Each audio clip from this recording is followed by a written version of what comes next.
halkani waa saldhigga nisa ay ka degan tahay ceel xarar saakay waxaa booqasho ku yimid bulshada ceel xarar oo iska soo ururiyay deeq xoolo ah oo ay ugu tala galeen ciidanka qaranka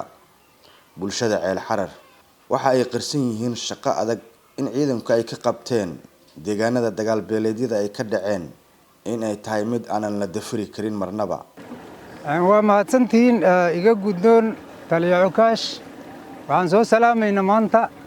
ciidamadan sharafta leh ee nabad sugidda waxaan ka soconnaa tuulada ceel xarar waxay noo soo idmadeen dadkaas reer ceel xarar inaan soo salaanno maamulkan nabad sugidda salaan ka dambo waxaan wadnaa xoolahan yarka annagu xoolo ma wadno maanta laakiin waxaan u nimaday inaan idin salaanno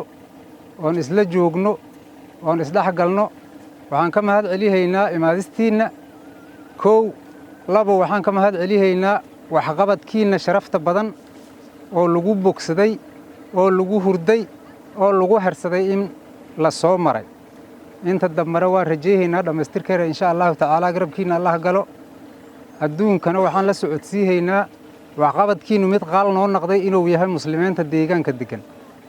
waxaan uga mahad celihaynaa walaad dadka arki jira og amba soo maray walaadu wayna daysay dadka marasa ama shaybaba way hurdeen hurdada ay ku hurdeen annaga waxaan ka soconaa saasaan ugu soconaa inaan salaano dawladda u mahad celino dawladda nabad sugidda oo maanta aan hor taagan oon ayaamahan ku hordaynay waxa ay naga mudnaayeen waa ma wadno waa salaamayna mahad celisaan ugu nimada waxaan ugu mahad celinaynaa walaada ay damiyeen nabadda ayaamahan aan ku hordaynay mid siyaadana Allah ka dhigo dawladdana dawlad jirta shacabkana dawladda kii ka amar qaatay in Ilaahay naga dhigo dhammaan bulshadan deegaankan waxa ay ka cudur daaranayaan in ay ka soo daaheen ciidankii ay mahadiyeen waxana ay qaarkood ay dareensan yihiin in dagaal beeleedyada qaraar qaarkood ay hurinayaan maanta 4 bilood hurda wanaagsan jiif wanaagsan caafimaad wanaagsan fikir la'aan baan ku hurdnay waxaan uga mahad celinaynaa ciidamada nabad sugidda oo noo imaadeen oo gurmad iyo gargaar ahaantaas naga siiyeen maantana waxaan u nimaday booqasho waxaan u nimaday inaan soo dhaweyno waxaan u nimaday waxqabadka ay qabteen oo ay dalka u qabteen inaan ugu mahad celino adduunka waxa la maxaa ugu fiican leeyahay salay nolosha maxaa ugu fiican waxa la yiraahdaa caafimaad iyo nabad qofka haday nabad ayna haysan wax haysan ma jiraan qofka haday nabad ku hurdayso oo ay nabad ku shaqaysanayso oo ay nabad ku danayso faa'iido ma jiraan horta waxqabadkaad qabateen waxa waay mahad celinaa ilaahayna qajisa khayr Allah idin ka siiyo dalana waxa waay dadkan waa dad oo deegaanka ceel xarar maanta waa fiicneed bar hore inaan idin nimaadon idin soo raacno subaxaadina subaxii ka dambaatin aan idin nimaado dalka waxa uu tala jiray cunug intaas xiirtayo soor iska ilayo ninka diin islaamka oo kitaabka haysto akhriyahana iyo cunuga subaxii isku dambeeyna qajirin adduunka dad qabiil xun ma jiro laakiin manaafiq ma u talinay waa idin mahad celinaa waxqabadkaad noo qabateen manaafiqyaad naga qabateen dalkiyaad noo qurxoonaaday ruux kasta maanta shorba u jifto haya saraakiisha nisa ee halkan ku sugan ayaa ka gudoomay bulshada halkan ku dhaqan waxaana ay kaga mahad celiyeen garab istaag ay u muujiyeen Allah ayaan u mahad celinaynaa marka hore